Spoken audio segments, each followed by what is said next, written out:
This video is brought to you by Practical Music Theory for the Rock Guitarist, my new book, which is a comprehensive guide to all aspects of music theory necessary for playing rock guitar. From blues to the cycle of fifths, from understanding and using modes to choosing the right notes for a melodic solo, from pentatonic scales to chord construction and keys. It's all covered in a clear and concise manner. With accompanying video demonstrations, jam tracks and tabs, you'll learn to use the knowledge you gain in accessible ways that make sense for less than the cost of a few guitar lessons.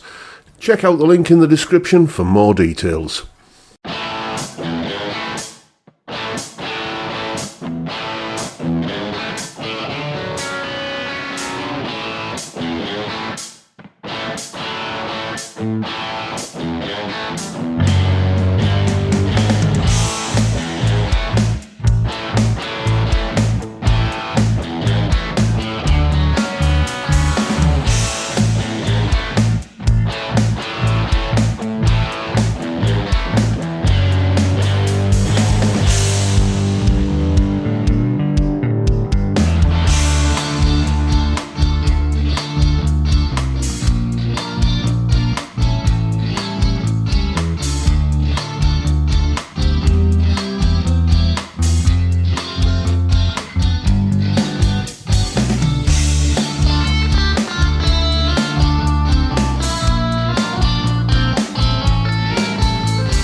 Hello chaps, welcome once again to John Robson Guitar Tuition. As always, I do hope you're well. That was me having a little bit of fun with this guitar here. This is a Jet JS300, which I bought a few weeks ago from Merchant City Music in the UK for £149. I think they've gone up to £159 now, so I must have snuck in under the wire before the £10 price increase. As you can see, it is a Stratocaster copy.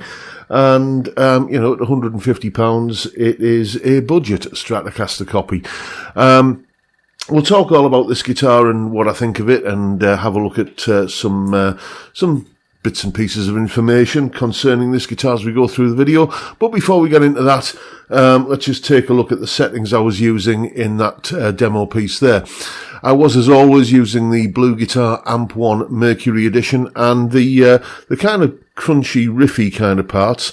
Funnily enough, I was using the clean channel on the Blue Guitar Amp 1, but with the new X-Horseman pedal going into the front end of it. That just gave me the best sound for that kind of riffy, rocky sort of stuff. Then the clean chords work once again just the clean channel, and the clean lead guitar once again the clean channel, but I did have a little bit of compression going into the front end courtesy of the Boss CS3 pedal that whenever I want that kind of nofflery kind of thing, a little bit of compression always helps. Then for the lead parts, for the kind of shoutier lead parts, the vintage channel on the Blue Guitar Amp 1 once again with the Horseman pedal going into the front end of it, and that was basically the tones I was using. Obviously, I also added a little bit of modulation and a bit of delay and reverb in the mix, as I always tend to do. But you got a pretty good idea of the core sounds of this guitar. I will also say that that piece of music there is tabbed out in full in both Guitar Pro and PDF formats. There's also the clip of me playing that piece of music and the jam track to play along with yourself.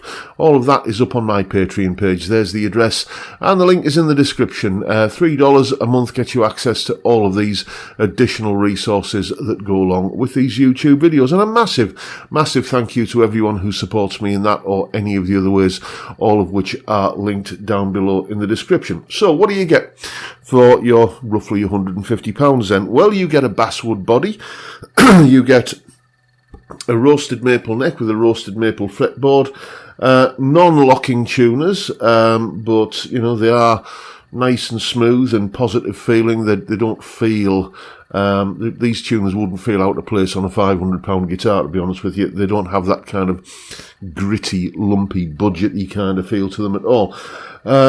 We have a bone nut and 3 ceramic single coil pickups. More on those later. I'll put a link to the full spec down in the description, but those are the sort of headline figures. Let's take a look at some weights and measures I've done for this guitar. You can see a weight of 3.57 kilos, nut width of 42.3 millimeters, fretboard radius of 9.5 inches. You can see the 1st and 12th fret neck profiles there, and the DC pickup readings starting at position 1, which for me is all, people count it different ways, don't they? But for me, position 1 is the bridge pickup. 5.39k, then 2.67, 5.25, 2.61 and 5.19. So kind of a vintagey set of single coil pickup readings there. And yeah, it has impressed me, this guitar. I'm kind of more impressed, especially with the tones, than I thought I was going to be. Normally, single coil, ceramic single coil pickups are a bit like kryptonite to me. They manage to sound both shrill and muddy at the same time. Quite an amazing feat, really, you think, but these just don't. These sound... It sounds like a Stratocaster, you know, and that's what it's setting out to do, and it achieves it really rather well. How it gets to that is of less importance, really. You could probably throw some higher end pickups into it. It's a great modding platform. £150 guitar that's got good bones. You could mod it. Would you need to? I think it's debatable. It has a really exceptionally comfortable neck. You know, it's not mentioned in any of the specs or anything, but these fretboard edges here feel slightly rolled. If there's one guitar that this reminds me of, very much so, it is the Sire Larry Carlton S7 in terms of the feel. It's got a satin finish on the back of the neck with the slightly rolled fretboard edges. Possibly not as much as the Sire, but certainly not a square edge either. It's definitely had some kind of treatment there, and it is incredibly comfortable to play on. Once again, this is not this neck would not feel out of place on a much more expensive guitar. I always say that Sire guitar is essentially a custom shop level guitar for about 500 quid, and this £150 guitar has a neck on it which feels comparable with that. So, you know, top marks to Jet guitars for the neck. The action is, well, when I unboxed this guitar on the live stream a few weeks ago, I measured the action at 1.75 millimeters on the bass string at the 12th fret. And I said, I'm probably going to try and get that down a little bit. And I was thinking, okay, I'm going to start encountering fret buzz or anything like that. Well, let me just measure it again now. That at the 12th fret is just absolutely bang on 1 millimeter on the 6th string at the 12th fret. That is a low, slinky action, and there is not a hint of fret buzz anywhere on this guitar. It just doesn't rattle or buzz or choke off or dead spot or anything like that. It just plays beautifully. The only thing I don't like about the playing experience on this guitar is that it's like many Strat style guitars. It comes fitted with a set of 9 gauge strings, 9 to 42. I like 10 to 46. I like just that little bit more kind of kind of fight back resistance. That's just a little bit more tension in the strings. That's what I'm used to. So if I keep this guitar, I will probably, set it up for a set of 10s if I keep it. I am genuinely undecided at the moment. It plays really nice. It sounds like a Stratocaster. It looks really rather fetching in this silver finish. I believe this finish is an exclusive finish to Merchant City Music. So if you want this finish on this guitar, you're going to have to, I think, go to Merchant City Music. Although, I may be wrong on that. I think when I bought this from Merchant City Music, it said, this finish was exclusive to them. So that's what I'm telling you.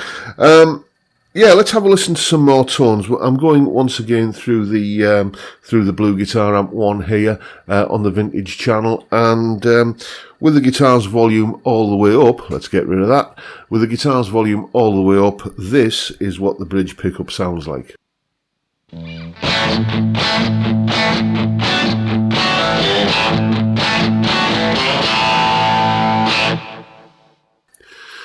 Now let's just go through all of the other settings on the pickup selector, kind of from here all the way to here.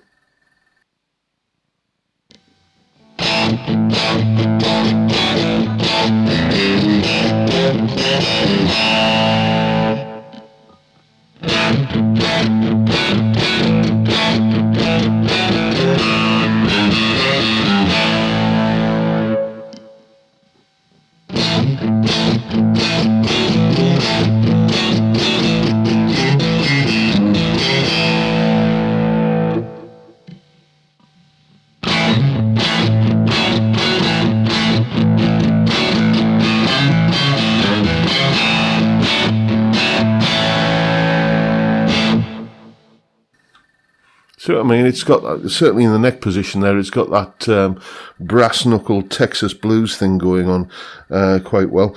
What does it sound like if we try cleaning it up from the guitar's volume control? Does it all turn to mud, or do we retain the clarity and just lose the kind of gain? Well, let's have a listen.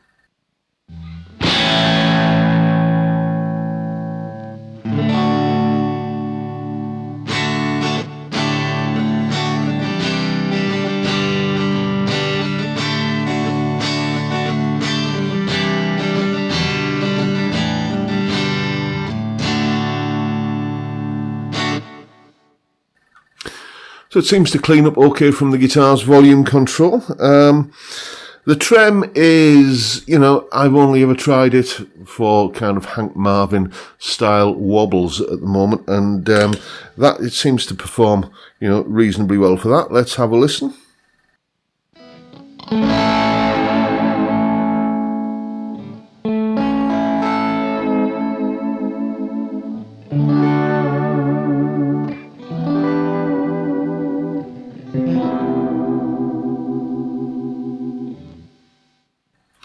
Now let's see how it handles a little bit of punishment, shall we? Here we go.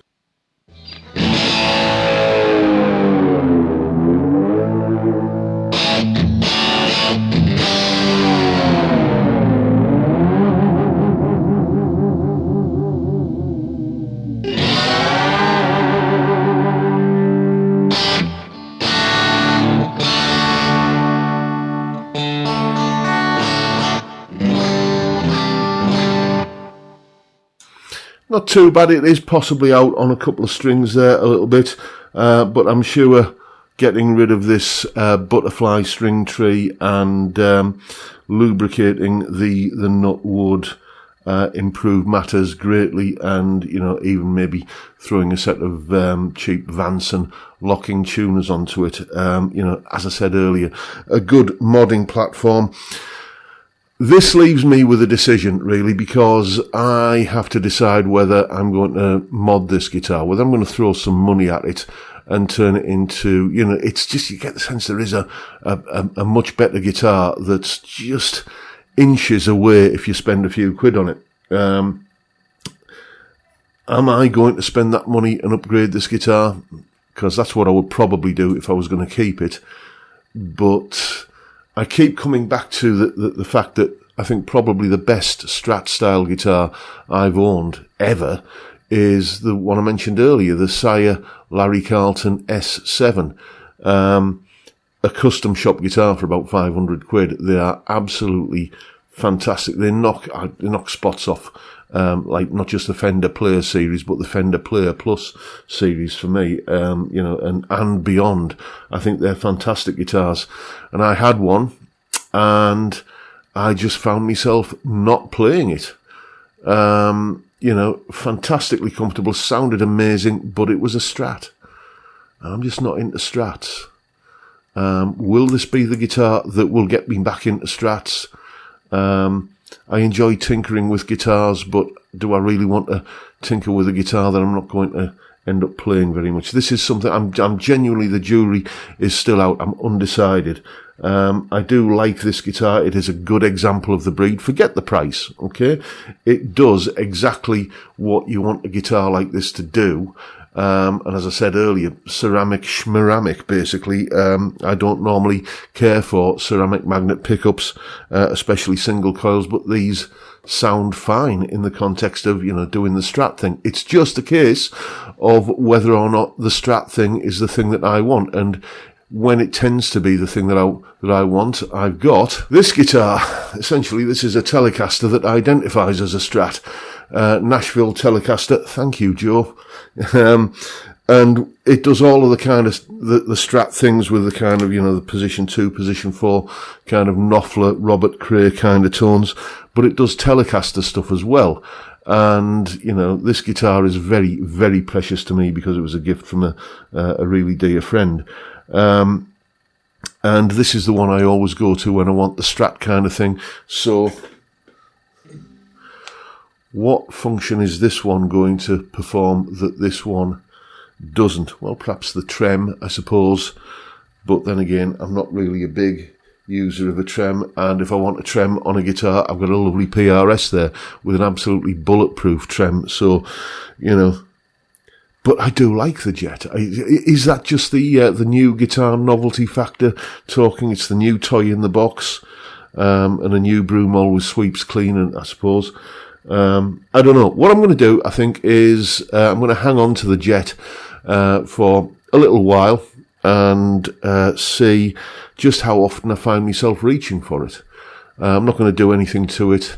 I'm not going to mod it. I'm not going to upgrade anything on it. I'm just going to leave it as is, and if I find myself reaching for it on a regular basis, then yeah, I think I'll hang on to it and possibly treat it to some upgrades. But yeah, I'm not going to jump. I'm not going to jump in with both feet on doing any of that. So there you go, folks. Let's put this down. That is my review of a really rather nice little budget Strat copy that punches well above its weight. The Jet JS300. Make of it what you will. I hope you've enjoyed the video and found it informative and entertaining in some small way. And if that's the case, please hit the subscribe button and the notification bell if you haven't already done so. And why not drop me a like while you're at it. Don't forget the live stream every Friday. Yeah, it was still one this week. Every Friday, unless it's Christmas or anything. Every Friday, 5 p.m. UK time, we drink beer and talk music and guitars and whatever else crops up. Great way to kick off the weekend. I'd love to see you there if you can make it. But for now, I'll bid you all a good day and say thank you so much for watching. Thank you for your time. Look after yourselves, folks. Stay well, stay safe, and above all, stay sane. Bye for now.